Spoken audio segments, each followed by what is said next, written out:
Hello बच्चों, let's read this question. Question says find the percentage dissociation of ammonia into N2 and H2 if the dissociation is carried out at constant pressure and the volume at equilibrium is 20% greater than initial volume. Initially equal moles of NH3 and N2 are present with no hydrogen.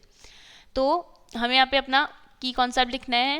तो की concept क्या होगा, यहाँ पे हमें dissociation calculate करना है. ठीक है, तो डिसोसिएशन कांस्टेंट कैलकुलेट करना है.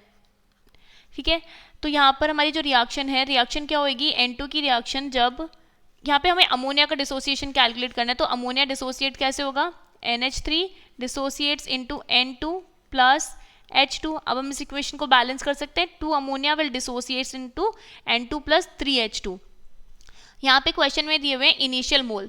तो इनिशियली हमें दिया हुआ है अमोनिया और N2 के इक्वल मोल दिए हुए हैं. तो मतलब अगर हम कंसीडर करते हैं कि इसके भी इनिशियली 2 मोल प्रेजेंट है और इसके भी इनिशियली 2 मोल प्रेजेंट, तो इसका 0 मोल प्रेजेंट है. ये है टाइम t = 0 पर अब इक्विलिब्रियम पे क्या होगा, कुछ अमाउंट इसमें से डिसोसिएट होगा. तो 2 माइनस 2 अल्फा, हम स्टोइशियोमेट्री को कंसिडर करें तो इसलिए 2 - 2 alpha.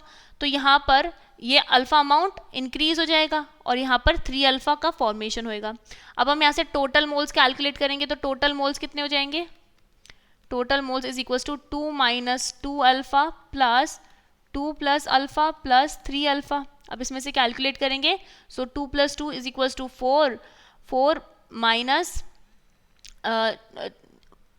3 alpha plus 1 alpha, 4 alpha, 4 alpha में 2 अल्फा हो गया तो 2 अल्फा, तो 4 + 2 अल्फा. तो ये आ गया हमारे पास टोटल मोल्स.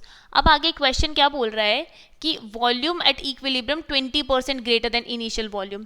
तो अगर हम, और यहाँ पर प्रेशर को कांस्टेंट करके रखा है, तो जो वॉल्यूम है वो 20% इंक्रीज कर दिया गया है.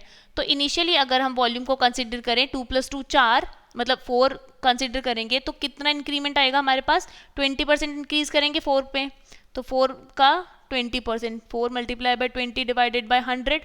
तो ये कितना हो जाएगा हमारे पास, 4 + 4 × 0.2, so this will be equals to 4.8. तो हम इस वैल्यू को जो हमारे टोटल आए हैं उसको इसके इक्वल में रख देंगे, 4 + 2 अल्फा. बिकॉज क्या है, आइडियल गैस इक्वेशन क्या होती है, PV = nRT. अब हमने प्रेशर को कांस्टेंट रखा है तो वॉल्यूम डायरेक्टली प्रोपोर्शनल हो जाएगा नंबर ऑफ मोल्स के. ठीक है, तो यहाँ पर हम 4 + 2 alpha this is equals to 4.8. तो यहाँ से हम 2 अल्फा निकालेंगे, 2 alpha will be equals to 0.8. तो अल्फा की वैल्यू कितनी आ जाएगी, 0.4. और हमें परसेंटेज में कैलकुलेट करना है, तो 0.4 × 100, तो कितना आ जाएगा, 40%. So the 40% will be the dissociation constant. और इसका आंसर होएगा 40%. Hope you understood it well. Best of luck and thank you.